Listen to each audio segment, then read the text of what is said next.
Welcome to the Growth Plus Exit podcast, where owners of privately held middle market companies talk about founding, scaling, and exiting their businesses successfully. Learn how to maximize and monetize your business on your own terms. Let's get started.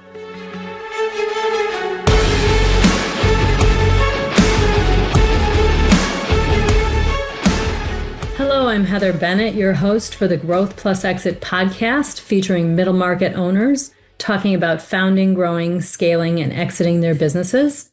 Past guests include Kevin Fleming, Matt Vukoff, and Daniela Altman. To learn more about these guests and others, tune into our episodes on Spotify, Apple, Audible, and all of the platforms that the Growth Plus Exit podcast can be found on. This episode is brought to you by Newport LLC, a team of seasoned executives who help CEOs of privately held companies grow, de-risk, and exit their businesses successfully.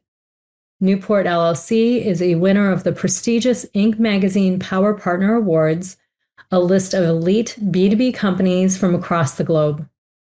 To see the entire list, visit inc.com/Power Partner Awards. To learn more about Newport, visit us at newportllc.com or find us on LinkedIn. Before introducing today's guests, I would like to thank my Newport partner, Mike Condron, for introducing me to my guest. You can find Mike Condron on LinkedIn or the Newport website. Today's guest is Tom Jacobs. Tom Jacobs is the founder and board member of MedHQ.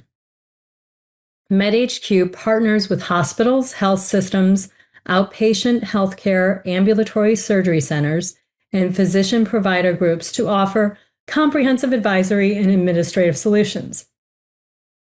Under his leadership, MedHQ grew into a mission-critical partner for ASCs nationwide, and later partnered with 424 Capital, which we'll talk about later, to accelerate that expansion. Tom continues to guide MedHQ's strategic direction as a senior advisor and board member. Tom, welcome to the show. Thank you. So glad to be here, Heather, and really appreciate Mike introducing us. Absolutely. So tell me how you got started with MedHQ. Where did your journey with MedHQ begin? Yeah, thank you. So after maybe 6 or 9 years of looking to find a business that I could successfully start and then hopefully grow at the time, this is in the 1990s,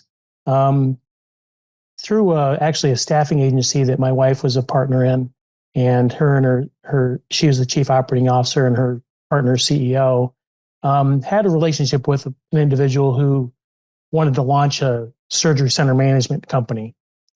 And they actually found, through that relationship, started with a couple of customers doing PEO, professional employer organization work, which is HR essentially, and back office accounting and finance as well. And so they had these couple customers, they launched a business, but they had their day job. They had their staffing agency to run, and it was growing. It was an Inc. 500, fastest growing firm, and looking for somebody to run this business, this opportunity. In my opinion, it's not an overnight success story because I'd been trying to find something for several years, but it had kind of landed in my lap through my wife and her relationships, and they were looking for somebody to run this and then take it beyond. And I just love the opportunity, and we'll talk more about that, I'm sure, but that's really where it started. So, and then, that's sometimes what it is you're really preparing yourself to be ready when that opportunity happens. I call it like hustle meets luck. It's the idea that you're hustling to always be prepared for that next amazing opportunity. And if you're not prepared, then you won't be able to do it. It sounds like you were very prepared for it. So what were you not prepared for? I would say, what were those first 5 years like? Wow. So first time ever running a business, obviously that's a big deal. But yes, I did feel like I was prepared in a lot of ways. I had already years earlier started and failed in a very small business. It was the best $50,000 my wife and I ever lost, in my opinion, because it just taught me so many things about what I shouldn't do. And, number one, know what I'm doing when I get into it, but at least to a minimal level. But other things that just happened, early on were, how do you really get? I think the toughest thing for any small business, I think, is finding your market and marketing to your market and getting true qualified sales leads outside of your kind of internal referral set, let's say, and really expanding beyond that sort of close network of relationships. That close network of relationship is so powerful, but it'll get you to a certain point where you have something you can operate. But it's really not a freestanding business until you're really generating, moving that or spinning that flywheel and getting the sales engine going, along with maintaining operations. So that was the toughest thing, is really learning how to do that. Okay, so you've started to figure out how to get this moving. Who are you hiring at this point? Who are your first hires, and then after that, how are you choosing the leadership team? Because it sounds like it was growing at a pretty rapid pace. Yeah, it was growing at a good pace. I mean, it was something we could manage. But to your question, who did we hire? The key hire first was a CPA, an accountant, and he is still my partner. And Dave Becker was a really critical key hire for a number of reasons. We provided an accounting service, so he was the one leading that effort. Secondly, we made a decision to hire an HR professional, an expert in HR. Is maybe strange as this sounds, I don't view myself as an HR expert or an accounting expert. I'm not a CPA. I'm not a SHRM certified HR person. But I love these services because I just think they're so critical to every business. If you have really good HR and really good accounting, you have a lot of things going for you as a business. And I just really felt passionate about being able to offer that service to our customers. Yet I was not the best at this. And that was a blessing, really, because by needing to hire people who were much better at it than I was early on, it let me kind of release that and not control it, and really work at growing the business and attending to all the things that are more strategic, perhaps, but it focused on letting the business really find its footing and then grow. So those are the two main hires that we did fairly early on. Okay. And so you've been hiring some great people, you're moving along. What was the point where you realized you really had a business? This wasn't just a startup you were trying to get off the ground. This was a solid business that was working well. Yeah. And, we had to find our footing, as I said, as we've talked maybe offline about. We had to find our footing and what market we're going to be in. So making the decisions around, what set of services we're really going to offer. If we're providing a PEO type service, there are a lot of variety of PEO businesses, and you really have to figure out what you're going to do, accounting as well, what you're going to do. But also in the context of what we're doing this in is what's happening in technology. So I know today AI is everywhere. Everybody's thinking about AI. Everybody's thinking about, how fast it's going to come upon their business. Can you stay competitive? Are your services going to be as they are today, or how are they going to change? They're certainly going to change, but how are they going to change? And can you keep up? Back in 2002, 2003, when we launched MedHQ, the internet was fairly new. There was no cloud computing. There were no platforms that you could really tap into to deliver a cloud-based service, quote unquote. And one of the things that we decided early on is that we're not going to be a software company. That's not where we don't have the capital for that. We don't have that's not the thrust of what we're trying to do. We're trying to provide, professional services instead. However, we needed to have an IT or a platform or a set of platforms that we could, as I always thought of it, work through and use to engage our clients wherever they are, we could work with them through these platforms. And so, it really made for a kind of a fun business, being a part of what's going on technologically, finding a way to fit that into what was a valuable service to our customers. Ultimately, what we ended up doing with that is we enabled our customers to be very technologically savvy in their back office. So we had really good platforms that, didn't stay static. So what we had in 2003, 2004, we had to convert in 2009, in 2010. We had to convert again in 2011 and 12. We had to convert again in 2017 and 18. So we're staying on top of technology and really reinventing our technology over time. And that is a key thing for our customers, is they don't have to do that. It's a heavy lift, and they get the advantage of us doing that for them. So it's it kind of the sounds outsourcing like, model. technology is one of those major turning points as you're growing and scaling the business. What do you think were some of the other turning points? Not necessarily technology, but what were some of the other turning points as you were growing and scaling MedHQ? Yeah, I think, once you get an awareness in your market, so, number one, focusing on a market, and then marketing as best you can to that market. So we chose to focus in surgery centers, also a very, dynamic and growing and very valuable industry to the healthcare sector. Kind of leading the way in that triple aim of low cost, high quality, and great customer satisfaction or patient satisfaction. And I think, choosing that market and then gaining traction in terms of awareness of who we were. And I'm not saying everybody in that surgery center sector knew us, but we knew a lot of people, and it really helped us get a referral network going. But then some things happen. We've talked about this, kind of where preparation meets opportunity. For us, honestly, whether we agreed with the policy or not, the Affordable Care Act being enacted was a big deal for us. Number one, it was very complicated, and our customers needed help understanding it. So we were really on top of that and really digging into how it actually was going to work. What was the new structure like? How did it fit in with the small and medium-sized business market? How were they going to fit or not fit into the small group health plan or the large group health plan?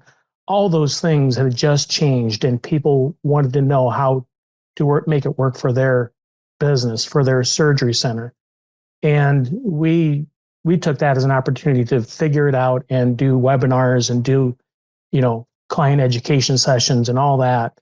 And I think that's where we turned from being a sort of day-to-day good provider of service on the execution side to we made that turn to being a valuable resource strategically for our customers as they thought about, how to manage their, kind of the benefits and all the complexity that goes in the back office.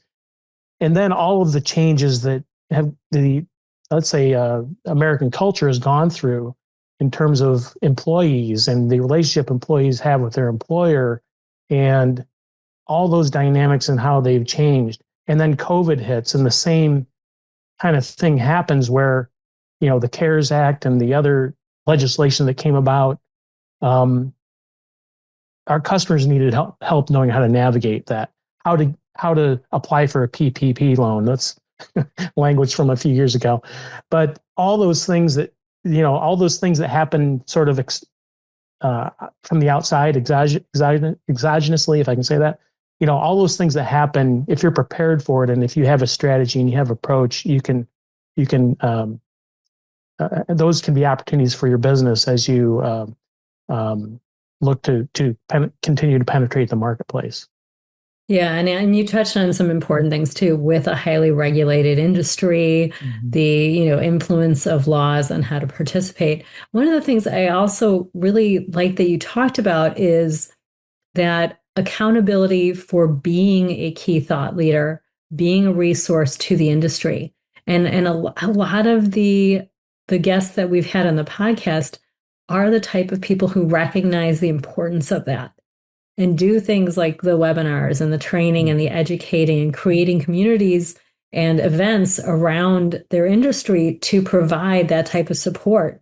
What do you think inspires leaders to do that, like you, to really like stand up and say, we're going to be there for the rest of the industry. This is not just for us. This is not just for our company, but it's really being there for the entire industry. Yeah, boy, that's a great question and so important. And I guess through, parents and relationships but then school and, MBA programs, you have to decide kind of what you're in this for, what you're going to work for every day. And that was part of the reason I wanted to, own and operate my own business, is that, I could be part of somebody else's story or somebody else's mission, which is fine. Or if my employer doesn't really have a mission that I'm excited about, to me, that was always super important, is being very motivated to go to work every day and be a part of something that I think is bigger than myself. My earlier career was in nuclear power, which I'm glad it's making a comeback. But when I was in it in the early days, I felt very proud to be part of an industry that provided a utility that everybody needed, electricity. And I don't know, I was an engineer, and it just made me proud to have a mission like that, to go to work on every day and be a part of that industry. Now, it, had some huge headwinds by the mid and late 90s. So the writing was on the wall. I needed to go do something else. But I still wanted to have something that was mission oriented. And so I think when you have that perspective, and then and you set up your business and you're running your business, you're not just, executing payroll and providing benefits and doing accounting statements and et cetera. Those things are important, but we always felt like we're taking care of the people that take care of people, or we're handling the sensitive information for employees or for business owners and all their financial statements and their banking, et cetera. And so we really felt like what we're doing is very important to our market, to our clients, and we wanted to be as educated as we could possibly be and help our customers really understand, the critical things about that.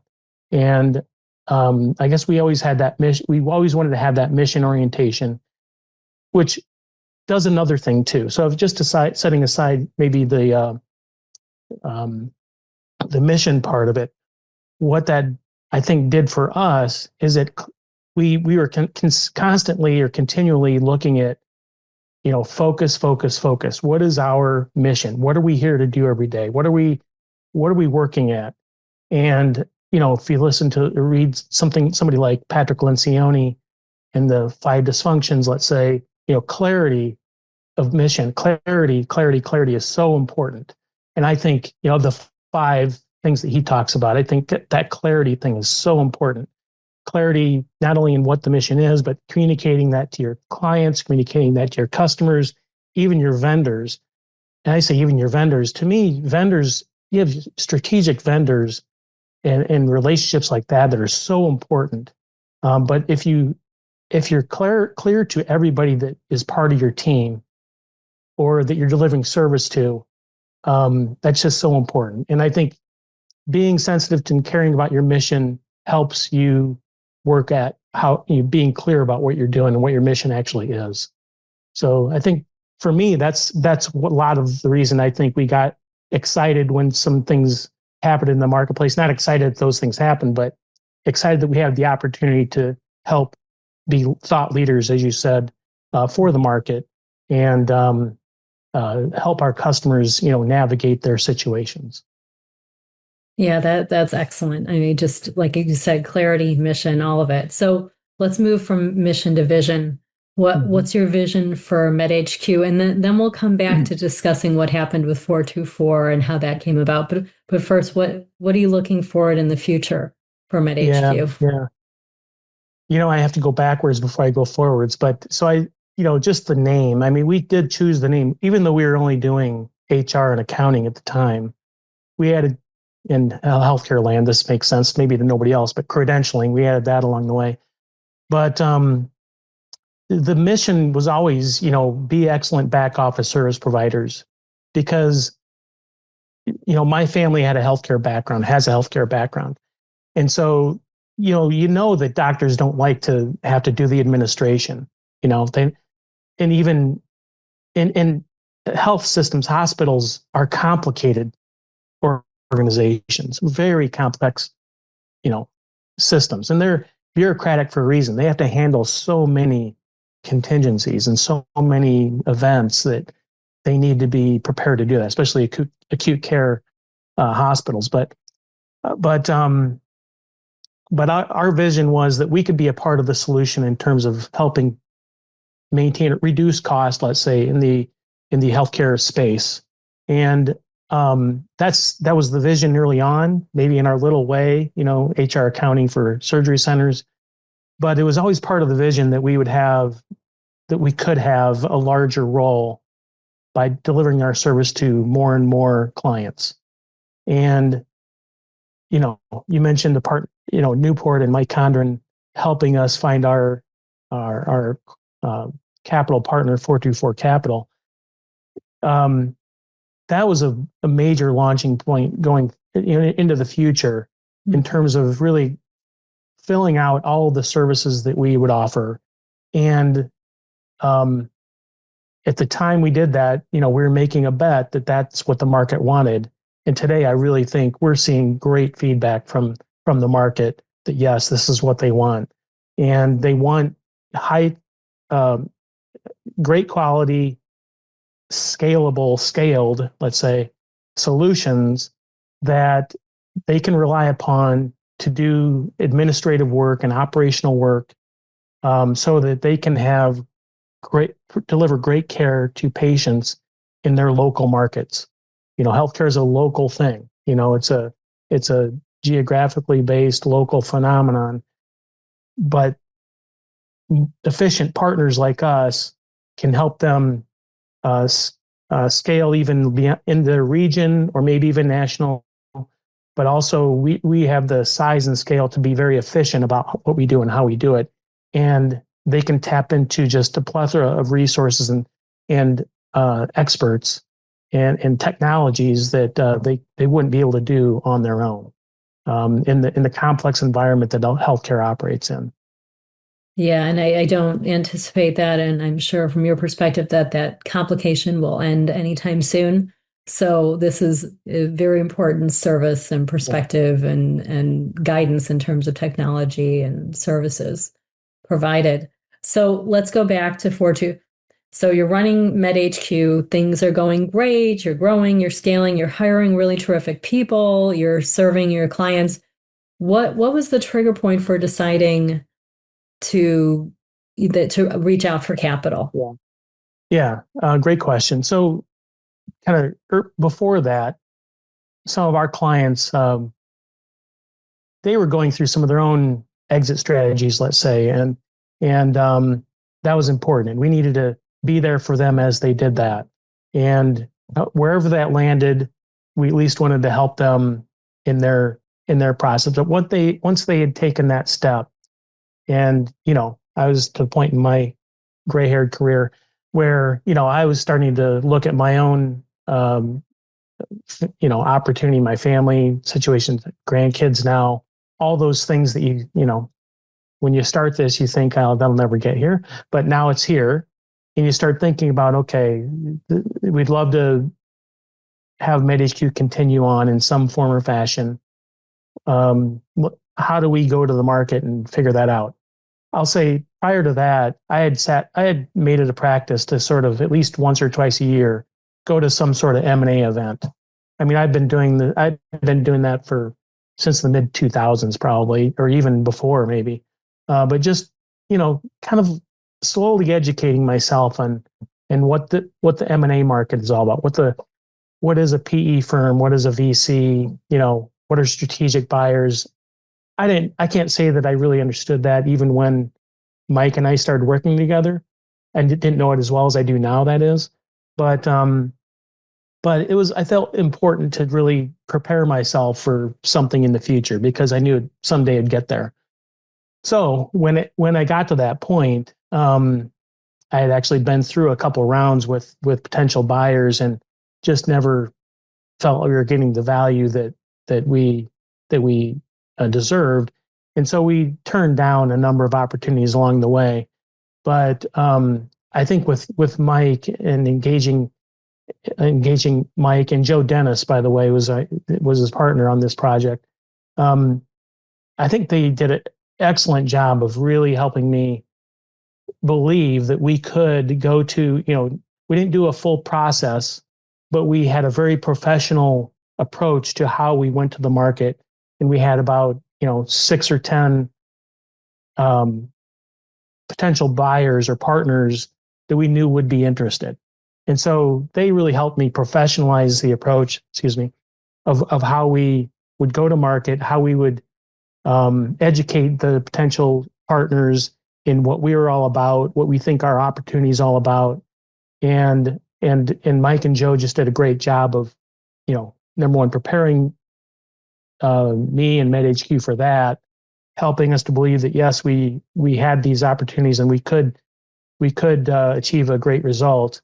And then, they helped me through the selection process, indication of interest, LOI, all those steps, and really helped me, narrow down, what were the best opportunities, and then ultimately, with our now current partner. So, great experience working with Joe or with Mike and Joe, and Newport. I can't say enough, sing enough praise for how that worked out for us. So, I love hearing that. So I will go back to one of the points you made during this is the education. And there's something really important about business owners taking the time to educate themselves way ahead of time. And I love hearing that you were doing that a long time before considering selling. And there's so many more ways to do that now. There's courses, there's, I know our firm puts on at least once a year a education platform event specifically for helping these business owners understand how the process works, understanding what questions to ask. So definitely thanks, Tom, that is great advice for business owners to understand. It's not too early to start learning about what that process, even if you don't think you're selling, because you just don't know. And there's a lot to learn. Yeah. So speaking of a lot to learn, due diligence is a very complicated event and process. Sure is. What surprised you about the due diligence process that you, even though you had done a lot of research, you didn't expect? Yeah, I think I'm sure it depends upon the buyer to a degree. Maybe not so. That's probably not as important as the size of business you are at the time.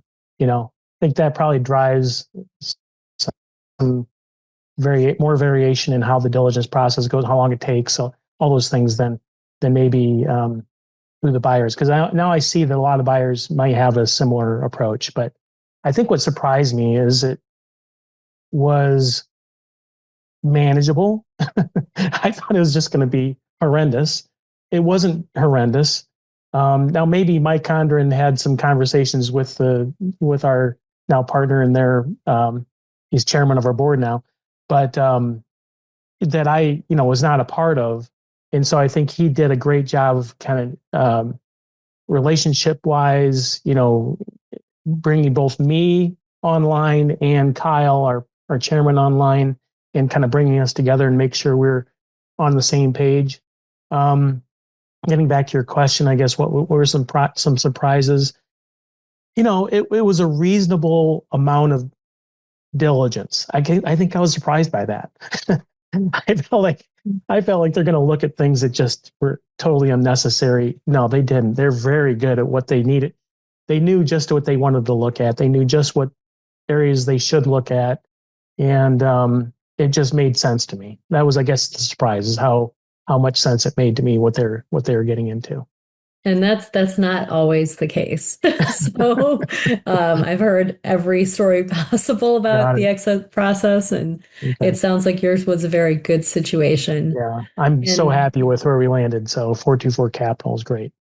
and the fact that you're still there and Mhm. you're still a very valued strategic advisor to the company, that says something about the process and to your new partner, Yeah. 424. So that's really terrific. Good to I hear. do have one last question. Our time has gone so quickly, but this Yeah. has been great. Before I ask, and I want to point people to your website at medhq.com, or of course to reach out to you on LinkedIn. So last question. What is one hard lesson that you learned while founding, growing, and and and really scaling MedHQ that you wish to share so that other CEOs who come after you could avoid maybe those hard lessons or that difficult moment? Well, that's such a big question. I guess maybe I'll go here. Actually, in a lot of ways, wish I could have figured out a way to bring more partners and maybe a capital partner in earlier, honestly. I think we didn't grow as fast as we could have early on. Um, but maybe the better way to say it, honestly, if I'm being self-reflective, is, working it myself was such a important thing because it was me who was the bottleneck. My capability, let's say my emotional intelligence or knowledge or trust or all those things. So again, early on, if a person wants to be an entrepreneur, start at age 8, 10, 12, really work it, yourself and being somebody people want to work with, being a leader, being, capable and all those emotional intelligence areas. It is really important. So my lesson learned for myself is, work hard to be better at that earlier on, I like that. honestly. That's great advice. Okay, so we'll continue the question just a bit.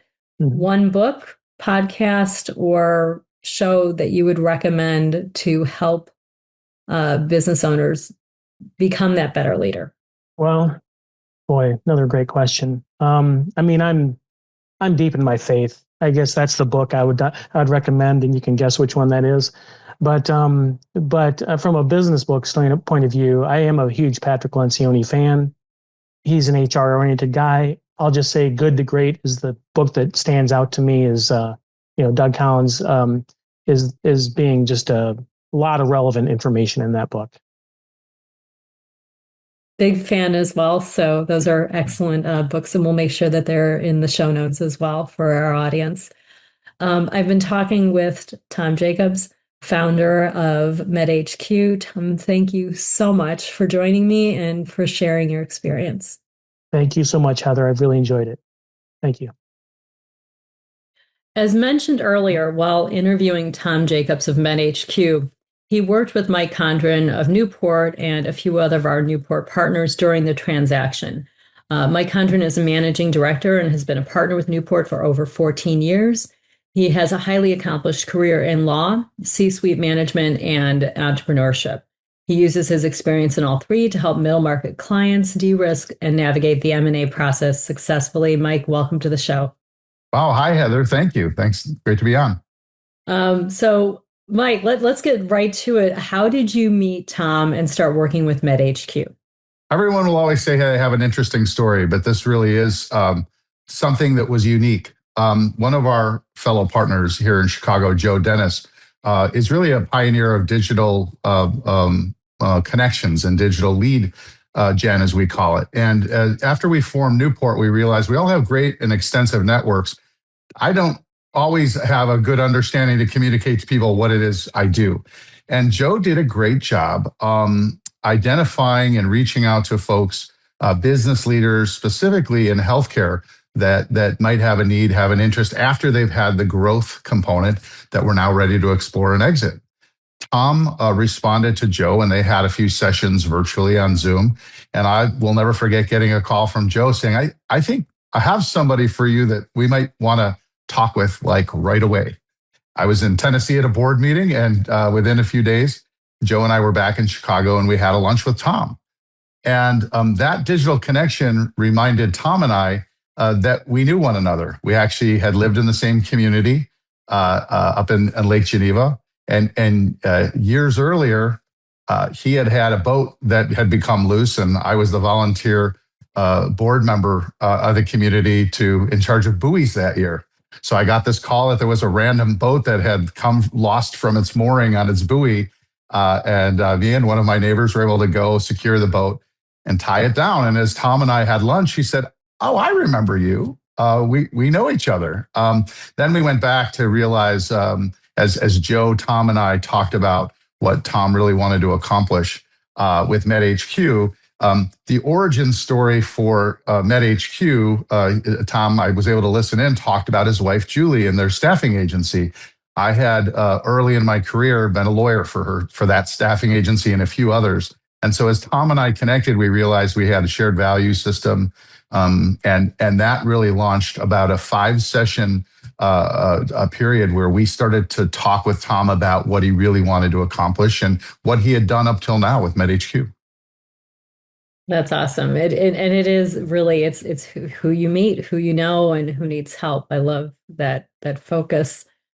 The boat becomes a metaphor later for having an unmoored boat, because sometimes at Newport, our origin story has some guidance in, being able to sometimes help guide our clients.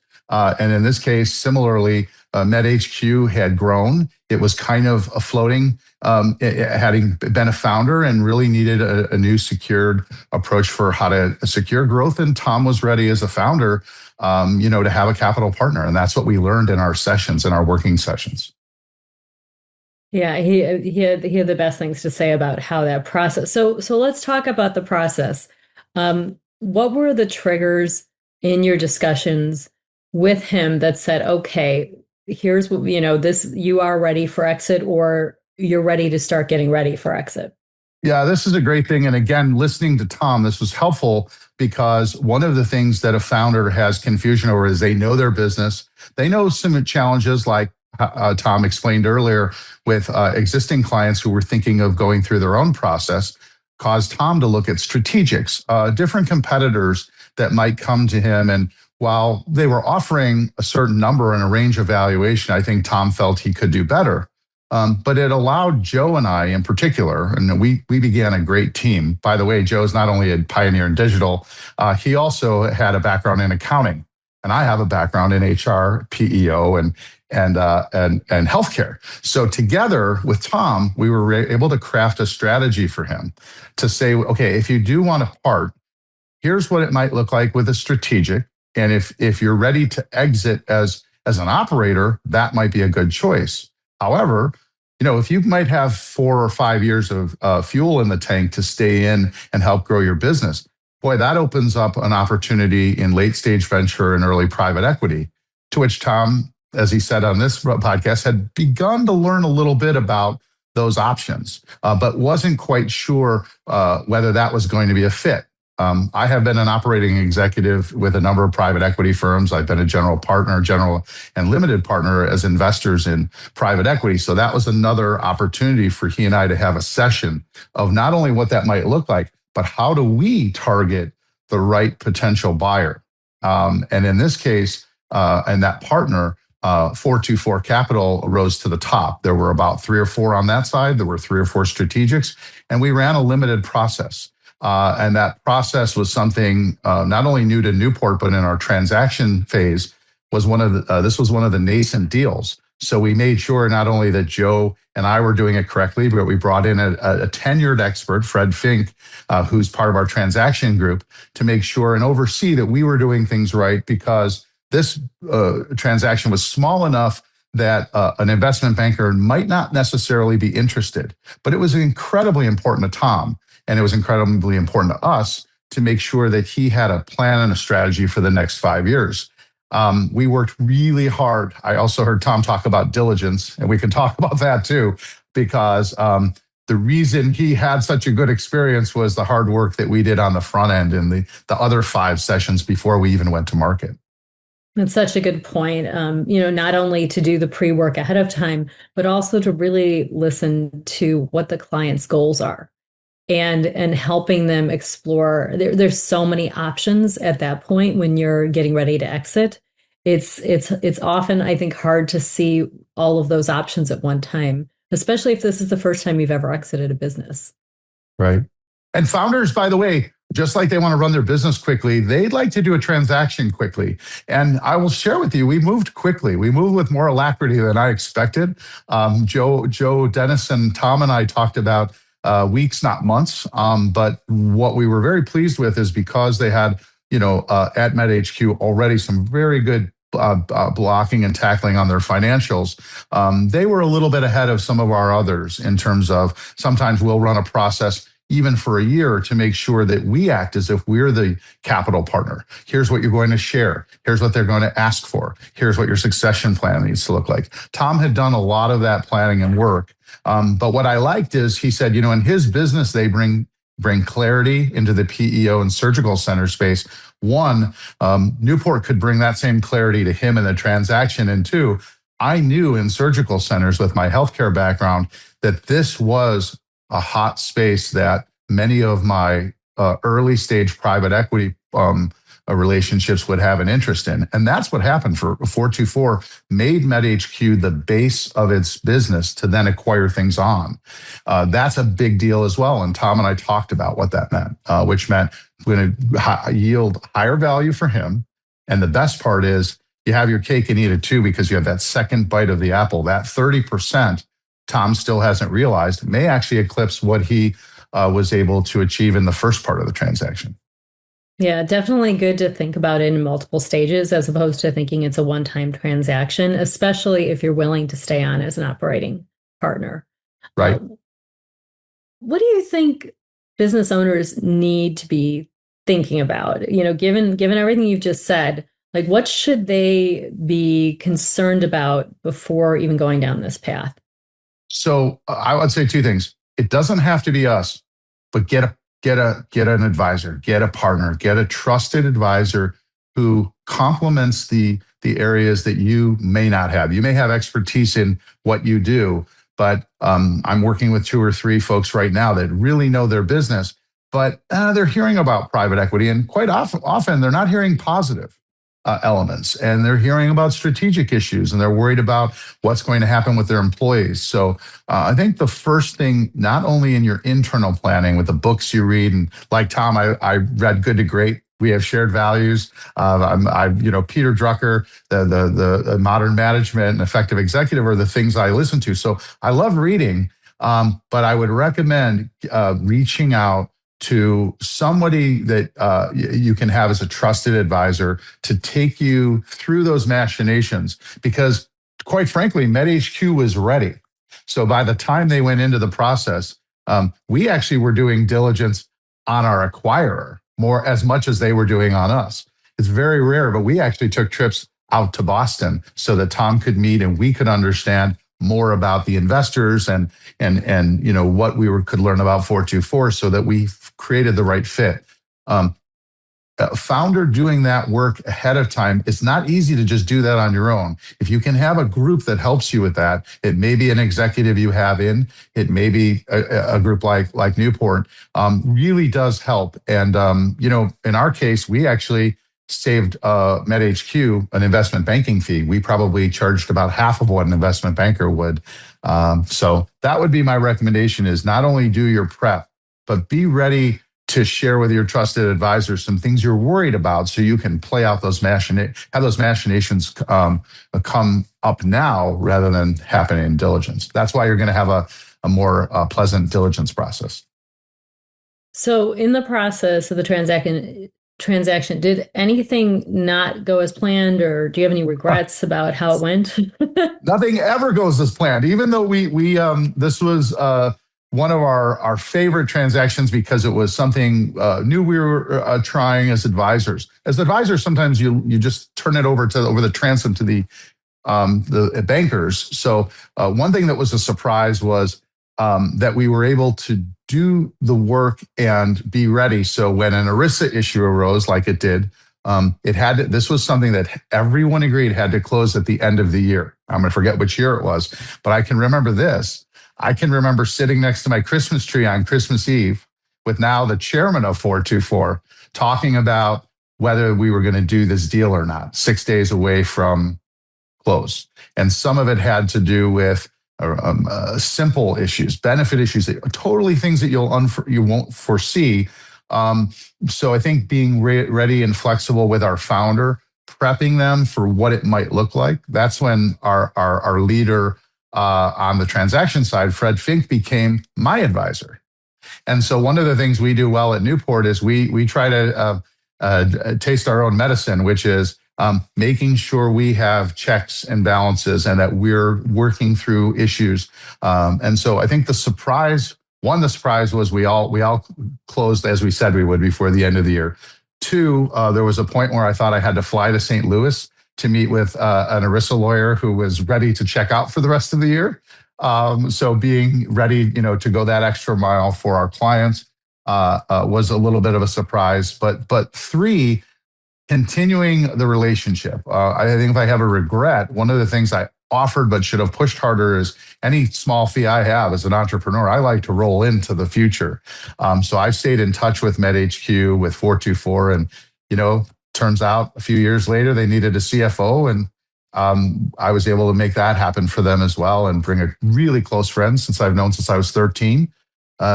Come in and help them with Blue Cross and some other connections. So I think those are some of the things you never can forecast. What you can plan for is something will go sideways. So always, set some time aside, set some resources aside, even if it's Christmas Eve at 11 a.m. Just turn on your tree and have those discussions. And it ended up being a great holiday season because we were able to pull off the transaction. That's a really good answer. I have one last question, but before I ask it, is there anything else you wanted to add about the uniqueness of this transaction and advice for owners thinking about the process? Tom said it. I'm going to take his words. I was so proud of what he said, which was, he said some things like, gee, think about this sooner. Maybe I should have brought on a capital partner sooner. We are very polite at Newport, but we're also very direct. And it's amazing how many times the founder sees, oh my gosh, I'm in my own way of my growth, and I'm the barrier to potentially the exit that I say I want on paper, but I really don't.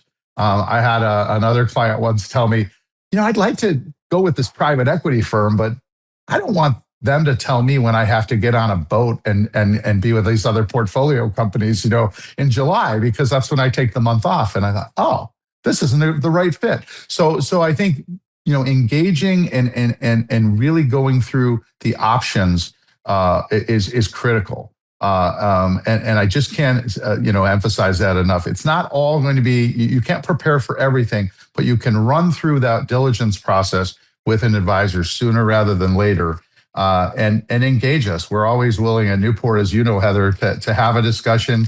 And as Tom said it best, our job is to bring clarity to the process that you seek and try to help you with the options that are in front of you. Okay, so final question.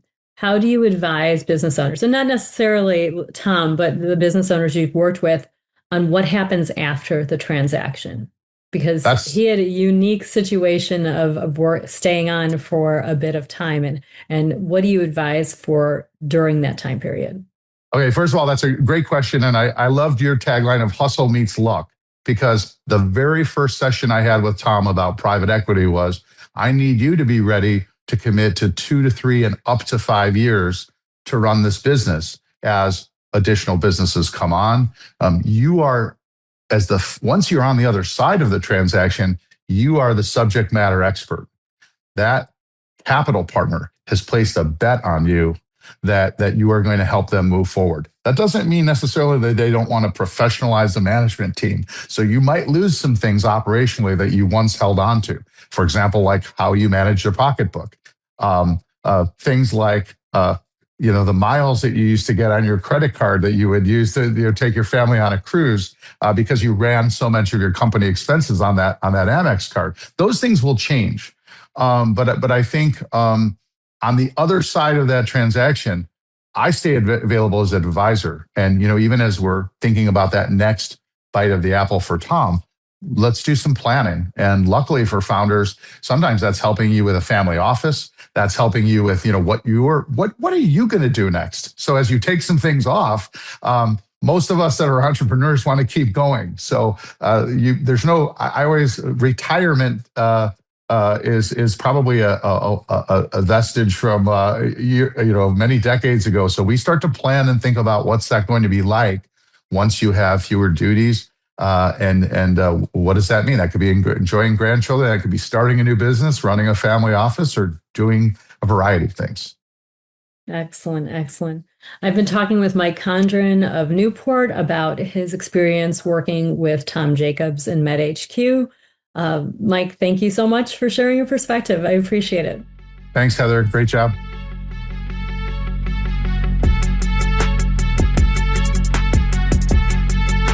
Thank you for listening to the Growth Plus Exit podcast, sponsored by Newport, a unique national business advisory firm. If you enjoyed this show, be sure to share, like, and subscribe for future episodes.